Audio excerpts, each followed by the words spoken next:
저는 오재영 목사님과 4년 같이 있었습니다. 옥 목사님과 11년, 오재영 목사와 4년. 그래서 옆에서 더구나 제가 이제 제자 훈련부를 맡았기 때문에 가까이에서 보았는데, 지난번에 아까 말씀하셨듯이 홍경길 목사님과 뭐 이정호 목사 스스로 자기가 멘토라고 했는 그분의 권면도 참여했기 때문에 저는 부교육자를 했으니까 나이는 많다 할지라도 제 이야기를 들을 사람은 아니니까 제가 오재영 목사 개인 얘기 하고 싶은 마음은 없고, 제가 목사이기 때문에 성경을 가지고 얘기하겠습니다. 여러분 에베소 4장을 보십시오.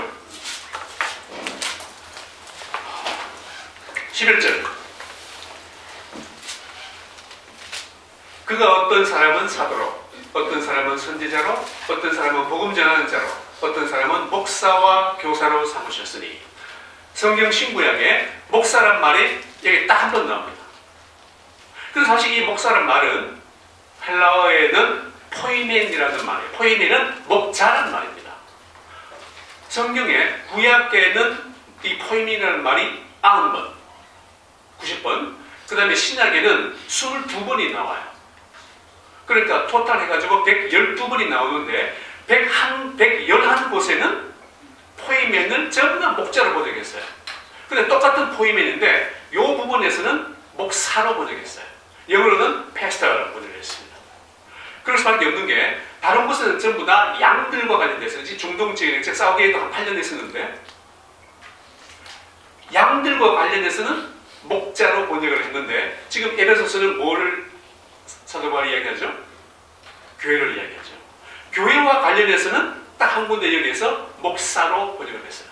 영어 성경도 목사를 번역했고 우리말도 그대로 목사를 번역했습니다. 그런 의미에서 도대체 그렇다면은 왜 사도 바울이 이 여기에서 사도 바울도 개념도 사도 바울이 이제 헬라어를 썼으니까 포이멘을 썼지만 목자의 의미 속에 목사가 있습니다만은 그럼에도 불구하고 후대에 번역하는 모든 분들이 왜 이것을 목사로 번역을 했을까 하는 부분에 대해서 저는 이번 사건과 관련해서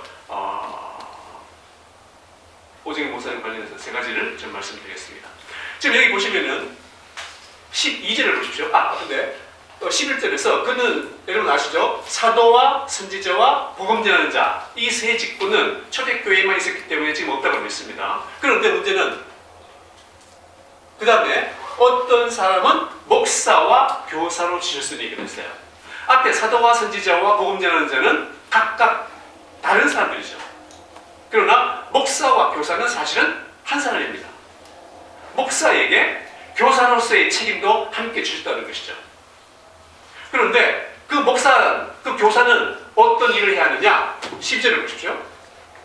이는 성도를 온전하게 하여 봉사의 일을 하게 하며 그리스도의 몸을 세우려 하심이라. 세 가지가 나오죠. 첫째가 뭔가요? 성도를 온전하게 하고, 두 번째로 봉사의 일을 하게 하고, 세 번째로 그리스도의 몸을 세우는 것이다.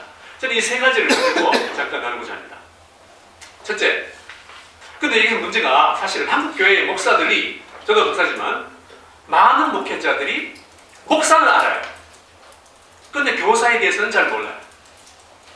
근데 감사하게도 옥하는 목사님이 목사의 제일 중요한 사역이 뭐라고 생각하시나요? 뭐?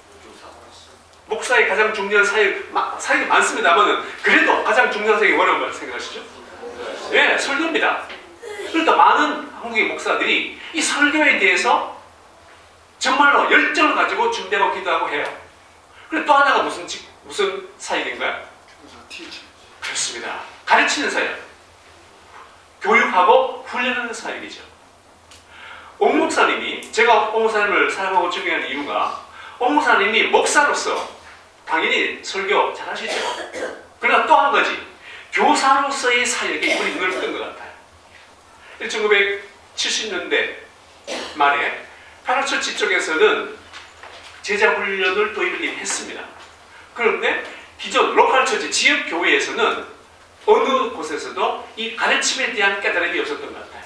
그런데 신기하게도 옥하는 목사님이 설교자로서뿐만 아니라 가르치는 이 훈련에 대한 개념을 깨닫고, 특별히 주님께서 제자들을 3년 동안 가르치셨던 이 부분에 대해서 깨달음을 얻어서 결국 공부하고 와가지고 사랑의 교회를 개척을 했는데 그 개척의 중심에 뭐를 두었죠?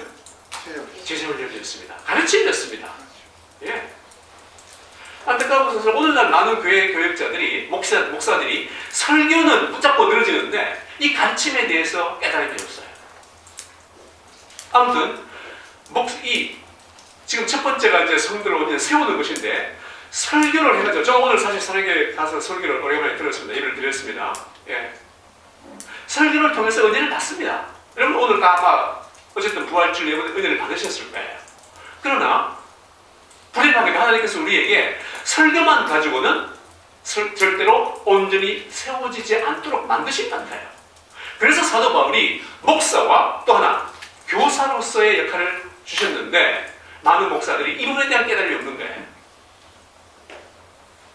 문제는 오정현 목사님이 아까 우리 목사님 말씀하셨듯이 사랑의 교회의 가장 중요한 목회의 어떤 중심에 오 목사님이 제자 훈련을 두었습니다. 이 훈련을 통해서 사랑의 교회 성도들이 제가 아까 이야기를 그쳤지만 저는 와서 제자 훈련 받으면서 제 자신의 인생이 바뀌었어요. 아마 여기에 혹시 사랑의 교회 성도들이 있다면 마찬가지로 사랑의 교회에 와서 말씀을 통해서 훈련을 통해서 내가 진정한 주님의 제자, 주님의 자녀가 되어야 해. 나는 이 은혜, 이 깨달음을 얻었기 때문에 사실 오늘 만약에 사랑의 교회 성도라면 이 자리에 와 있다고 믿습니다. 그런데 오정현 목사님이 오셔서 제자 훈련에 물타기를 시도했어요. 제가 2006년도, 제가 2004년부터 7년까지 사랑의 교회에 있었는데 정강운동 제가 봤습니다. 저는 그때 고집한 선교사를 좀 미워했습니다, 사실은. 아니, 오정현 목사님이 와가지고 초기에 제자 훈련도 제대로 뿌리가 내리지 않고 그때 사실 제가 훈련부 책임을 지고 있었어요. 그때 이미 제 귀에 제자 훈련 문제가 있다는 생각이 들렸습니다. 제가 안타까웠어요. 저 오 목사님한테 가서 그랬습니다. 목사님, 이거 어떻게 되겠습니까? 목사님 그걸 모르셨을까요? 알고 있었습니다. 그런데 고선교사가 정강운동을 한다는 거예요. 그래서 내가 저 친구 좀 이상한 거 아니야? 솔직한 심정으로 제가 그랬습니다.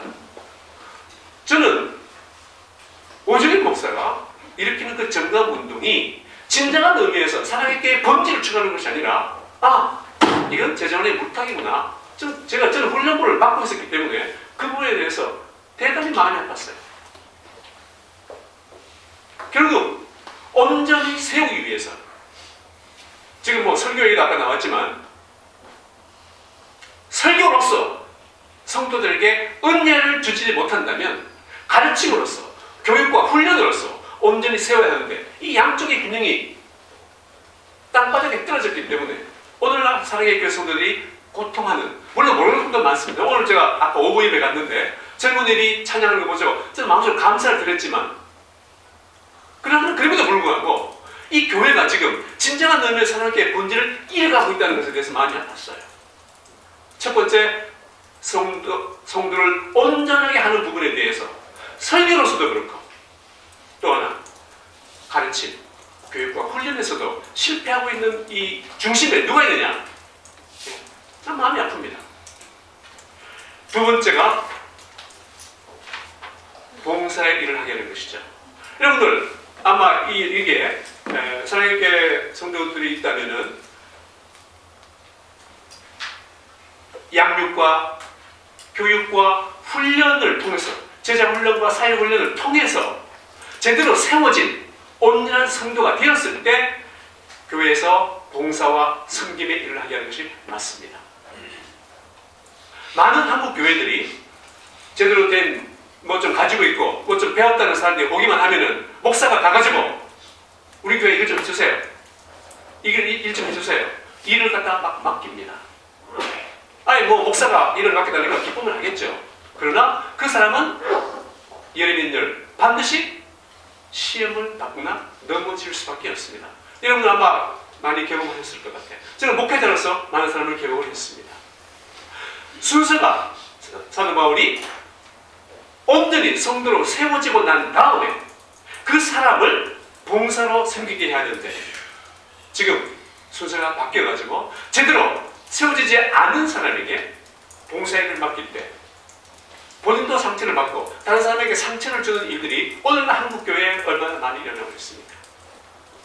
지금 제가 사실 사랑의 교회에서 지자훈련, 사회훈련 뭐 여러 가지 사역을 하면서 제가 직접적으로 연락은 안 하지만 그러나 간접적으로 소식을 통해서 또 실제로 몇 분을 목사님 나 도저히 사랑의 교회에 있어서 못 있겠어요. 못 섬기겠어요. 그러면서 사역을 놓은 분들이 많이 있습니다. 심지어 교회를 떠난 분들이 많이 있어요. 사랑의 교회 와가지고 사랑의 교회 은혜를 받고 사랑의 교회에 내가 뼈를 묻겠다 했던 분들이었는데 사역을 놓겠습니다. 교회를 떠나겠습니다. 도대체 이 일이 이루어지는 것이 왜일까?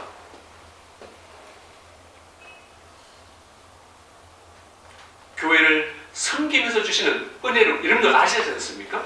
그런데 평신도들이 그 마음의 기쁨을 가지고 섬겼던 교회를 자기 스스로 사역을 놓고 교회를 떠나는 이 현상이 왜 일어나느냐?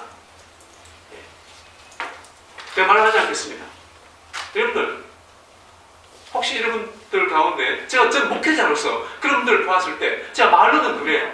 아니 목사 집사님 왜 교회 사역을 놓으세요? 놓지 마세요. 왜 교회를 떠나세요? 제가 말은 그렇게 할 수밖에 없지만 그분들의 마음을 제가 보면서 정말 마음이 안타까움이 있어요. 결국 이 섬김의 본질을 잃어버린 목회자가 교회를 이렇게 끌고 가기 때문에 이런 일이 벌어진다는 것에 대해서 목회자로서 참 마음이 아픕니다. 세 번째가 뭔가요? 그리스도의 몸을 세우는 것이죠. 여기서 그리스도의 몸은 지금 사도 바울이 성도들을 이야기하고 있기 때문에 결국 성도들이 온전하게 되고 성도들이 세움받은 그 성도들이 제대로 섬기게 될 때 진정한 의미에서 그리스도의 몸을 이루게 된다는 것이죠. 그런 의미에서 여기서 말하는 그리스도 몸은 절대로 건물이나 어떤 외형적인 것이 아닙니다. 여러분 아시다시피 우리 한 성도 한 사람 한 영혼이 모였을 때 그것이 그리스도의 몸의 각 지체를 이룬다는 소리가 아니지 않습니까? 훈련을 통해서 온전히 세워지고 그래서 기쁨으로 사역을 하는 그분들이 모인 곳이 사랑의 교회였습니다. 그런데 이 사랑의 교회가 언젠가부터 사역에 피로도가 쌓여서 이제는 더 이상 내가 사역을 할 수 있는 언제가 말랐습니다. 많은 성도들이 늘어난다는 것에 대해서 결국 그리스도의 몸은 뭔가요? 보이지 않는 영적인 공동체인데 이것을 눈에 보이는 가시적인 어떤 건물로서 채우겠다고 할 때 성도들의 마음의 아픔과 또 이것을 바라보는 우리의 마음의 아픔이 있습니다. 결국 그 뒤에는 나도 이런 일을 할 수 있어. 글쎄요, 목회자도 인간이기 때문에 어떤 개인적인 어떤 욕망이나 개인적인 꿈과 비전 있을 수 있습니다만은 그러나 성도들의 마음에 아픔을 주면서까지 이런 일들을 하는 것에 대해서 과연 하나님께서 이것을 진정으로 받아들이실까? 그런 생각이 있습니다.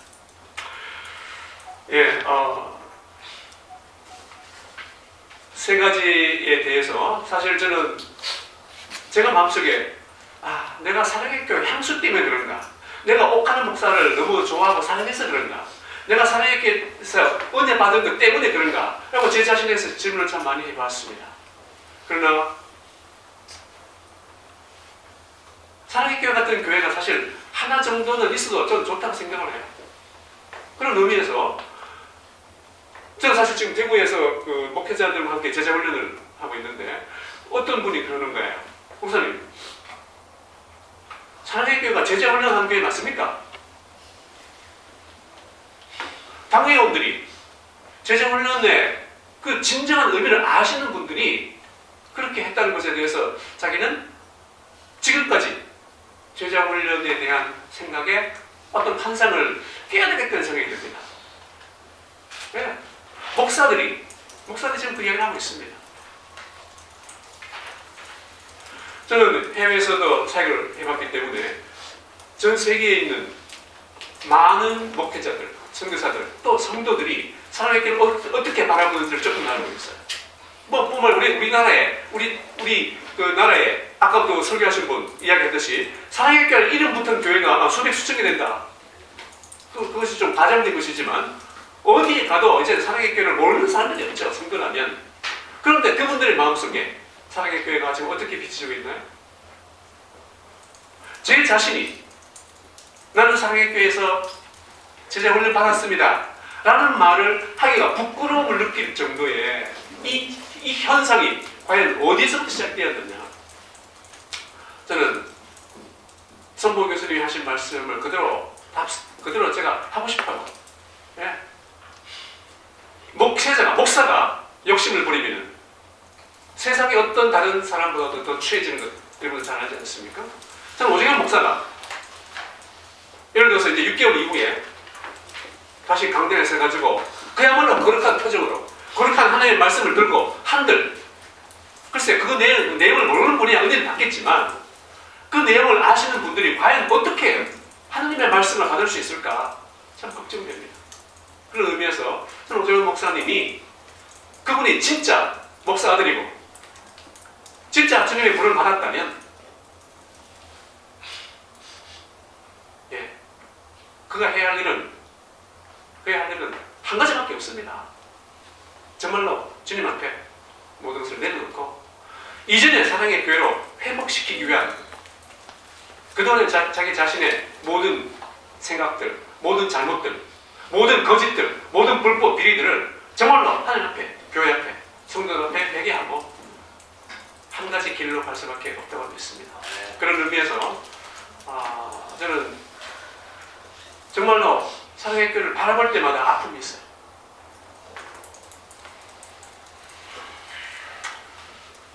오늘도 사실 제가 교회에 오랜만에 사실 왔습니다. 오는데 몇몇 아는 분들을 보는데 제가 막 눈에서 눈물이 나는 것 같아요. 성도들 얼굴을 쳐다보는데 제가 눈에서 눈물이 제가 억지로 안녕하세요 하고 제가 사실 비켰습니다. 왜 사랑의 교회를 생각하면서 사람들의 마음속에 눈물을 흘리게 할까? 왜 교회가 그래야 될까? 성도들이 말을 하고 있잖아요. 오늘도 몇몇 분들이 그분들 눈 속에서 얼굴 속에서 교회를 바라면서 아픔의 눈물을 흘리는 것을 제가 겉으로 속으로 흘리는 것을 제가 보면서 하나님 왜 교회가 이렇게 해야 됩니까? 저는 사랑의 교회와 연결을 시켰어요. 사실 아까 잠깐 우리 말씀 나누면서 한국 교회가 그런 면에서 정말 다시 새로워지지 않는다면 만약에 사랑의 교회가 이대로 간다면 저는 예언가 아니지만 앞으로 10년 이내에 유럽의 교회와 같은 전철을 밟게 될 것을 진짜 말씀을 드리고 싶어요. 그런 의미에서 하나님 교회는 회복돼야 돼요. 그런 의미에서 오정현 목사가 결단을 해야 된다고 저는 믿습니다. 아멘. 또 한 가지는 사실 그 양쪽으로 말씀드렸는데 제가 시간이 지금 많이 네. 한 가지 말씀드리겠습니다. 예. 오늘 혹시나 우리 사랑넷에 해당하는 분들이나 사랑의 교회 성도들에게 어떤 말씀드리고 싶어요. 그런 의미 그렇다 할지라도 저는 개인적으로 오정현 목사를 미워하는 그러지는 않습니다. 그래도 어떻게 본다면 진짜 사랑의 교회만 아니라면은 사랑의 교회 같이 정말로 순수했던 그 복음의 본질을 찾아갔던 이 교회만 아니었다면은 까짓 거 뭐 어떻습니까? 까짓 거 내 마음대로 하고 뭐 그런 게 얼마나 많습니까? 그러나 다른 교회에 대한 모욕이죠. 제가 반어법을 썼습니다만 어쨌든 사랑의 교회는 최소한도 하나만이라도 정말로 순결한 교회, 순수한 교회로 나갔으면 좋겠어요. 그런 의미에서 우리 사회대선 하시는 모든 분들이 오정현 목사님을 절대로 미워하는 마음을 가지지 않고 주님의 뜻 안에서 주님의 섭리 안에서 이루어지기를 기도해야 될 것 같아요. 절대 미워하지 않습니다. 감사합니다. 또 한 가지는 그런 의미에서 사랑의 교회 성도들이 절대로 교만해서는 안 될 것 같아요. 저도 사실 사랑의 교회 입만 열면 사랑의 교회 말을 하지만 제 마음속에 사랑의 교회가 가지고 있는 알게 모르게 아까 말씀하셨듯이 알게 모르게 우리가 다른 교회보다 우리는 좋은 교회야 이런 생각들이 있다면 우리가 그것을 내려놔야 될 것 같아요. 두 가지를 말씀드리고 싶고 그 다음에 반대쪽에 있는 분들 말씀을 하니까 예, 뭐 아까 저도 이렇게 회의 가서 느낀 느낌에 이분들이 이렇게 찬양하면서 기뻐하는 모습이 절대로 잘못된 건 아니겠구나. 예, 왜 그럴까요? 모르니까 그렇습니다. 그런 의미에서 하나님께서 언젠가 그분들의 눈을 뜨게 하시고 또 그들이 보지 못하는 그런 다른 면들을 볼 수 있는 그런 은혜를 좀 주세요. 저도 그렇게 기도를 했습니다. 그런 의미에서 절대 우리가 미움이나 어떤 이런 것으로 끌어가서는 안 되고 우리가 알지 못하는 저는 그랬어요. 제가 오목사님 제가 대구 내려가기 전에 오목사님에게 아니 오목사님 왜 오재근 목사 내려왔어요? 제가 직접 질문했어요. 그랬더니 오목사님이 그래 저는 오목사님 마음을 압니다. 그러나 옥목사님에게 그 마음을 주신 분이 누구시라고 저는 믿나요? 우리는 하나님을 믿어야 될 것 같아요. 그런 의미에서 지금의 이 아픔, 이 갈등, 이 고통 이것은 사랑의 교회가 우리 성도들이 우리 교회가 안고 가야 하고 우리가 알지 못하는 하나님의 방법으로 언젠가 치유하실 거로 믿습니다. 예, 그런 의미에서 우리는 더 겸손한 마음으로 이 일들을 진행하고 바라봐야 합니다. 네, 감사합니다.